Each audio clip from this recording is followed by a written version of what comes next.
एक मित्र ने लिखा है, अनंत श्री, मुझे आपका आशीर्वाद प्राप्त करते हुए 1 दशक से भी ऊपर हो रहा है।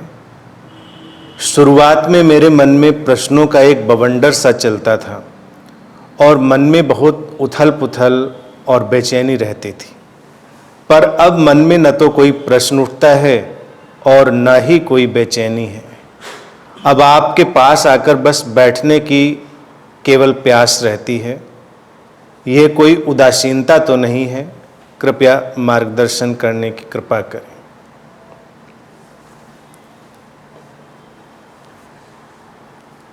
ये उदासीनता नहीं है, ये शुभ है। कोई भी खोजी जब अपनी खोज प्रारंभ करता है, खोज प्रारंभ करने का अर्थ है जीवन के तमाम अनसुलझे प्रश्नों, जीवन की तमाम अनसुलझी स्थितियों को जानने समझने की कोशिश करता है, अपने को जानने समझने की कोशिश करता है, तो निश्चित ही प्रश्नों का एक बवंडर उसके भीतर उठता है, जो स्वाभाविक है। प्रश्नों की भी एक यात्रा होती है। प्रश्न भी कई बार अपनी एक बड़ी इवोल्यूशन की, विकास की प्रक्रिया से गुजरते हैं।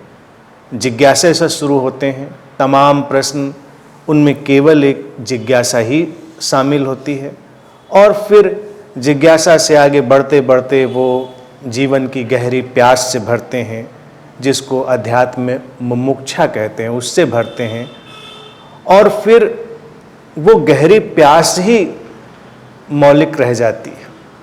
तो तुम्हारे संदर्भ में जो घटा है वो यही है कि प्रश्नों ने एक यात्रा की। तुम लंबे समय से यहाँ पर हो, सुन रहे हो, साथ में हो, तो अब उस तरह के मौखिक प्रश्नों की आवश्यकता नहीं रह गई है। जिज्ञासा के तल से उठे प्रश्नों का कोई बहुत मूल्य है भी नहीं, वो तो समाप्त हो जाते हैं, उनकी रेंज भी बहुत ज़्यादा नहीं है, कुछ दिनों में एग्जॉस्ट हो जाते हैं। अब जो ये प्यास बची है, जिसको तुम कहते हो कि वही एक तुम्हारे सामने है, तो उसका होना ही देखा जाए जीवन में सबसे खूबसूरत चीज़ है। अब सवाल ये उठता है कि क्या प्यास को हमेशा के लिए खत्म होना चाहिए या प्यास को बना रहना चाहिए? तो यहाँ पर भी तुम अपने प्रश्न में नहीं लिख पाए हो, लेकिन अगर तुम अपने अंतरतम में देखोगे तो 2 घटनाएं समानांतर चल रही हैं, पैरेलल चल रही हैं।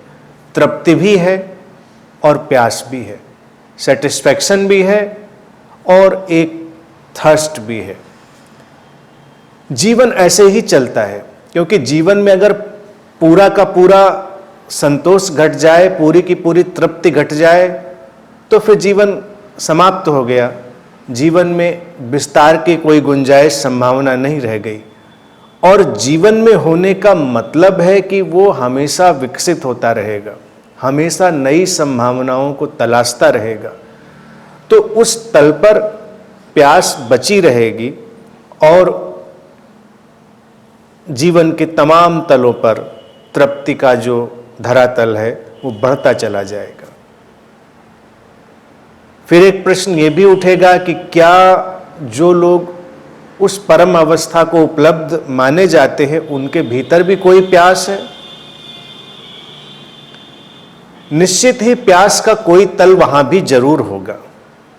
बिना प्यास के व्यक्ति चलेगा नहीं, जीवित नहीं रहेगा।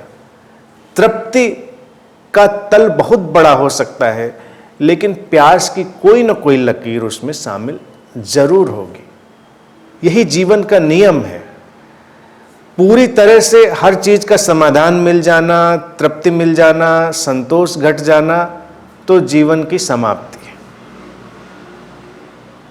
शरीर के तल पर भी वही प्रक्रिया चलती है। तुमको भूख प्यास क्यों लगती है? इसीलिए लगती है कि शरीर चलता रहे, शरीर का प्रोसेस चलता रहे। मन के तल पर भी यही घटता है कि मन में तमाम तरह के समाधान घटते हैं, तमाम तरह की उलझनें घटती हैं और प्रोसेस आगे चलता रहता है। एक बहुत अपरिपक्व जो मन है, इमेच्योर मन है, उसके अंदर उलझने हैं, तमाम तरह की गुत्थियां हैं और प्रश्नों का भी एक बड़ा ही उलझा हुआ उसका तल है। लेकिन फिर वही मन जब परिपक्व होता है तो उन प्रश्नों का उसे समाधान मिल चुका होता है, वो उलझने उसकी शांत हो चुकी होती हैं, गुत्थियां उसकी अब उस तरह की नहीं हैं, लेकिन फिर नई गुत्थियां पैदा होती हैं, फिर नई उलझनें पैदा होती हैं, नई समस्याएं पैदा होती हैं।